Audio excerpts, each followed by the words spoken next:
أول مرة سمعنا عنه كانت من أبو ناصر راعي البقالة. قال وهو يرجف كنت أسكر المحل، الساعة تقريبا 12:10، سمعت صوت ولد وراي يقول يمه. لف أبو ناصر شاف طفل صغير لابس دشداشة قديمة لونها مو أبيض كأنها مغسولة بماي مو نظيف، واقف بنص الشارع، راسه نازل، شعره مغطي عيونه. أبو ناصر قال له فايع يا ولدي، وين أمك؟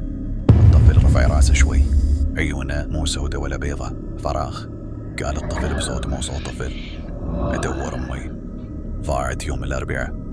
أبو ناصر أعس رجوله ما تشيله، قال له أي بيت أوديك؟ الطفل ابتسم، بس الابتسامة كانت أوسع من وجهه، وقال أمي تحت مو فوق. طفت لمبة الشارع، ومن يومها إذا جاء الأربعاء الأمهات يسكرون الشبابيك ويشدون عيالهم عليهم، لأن اللي دور أمه مو دايما يبي يلقاها.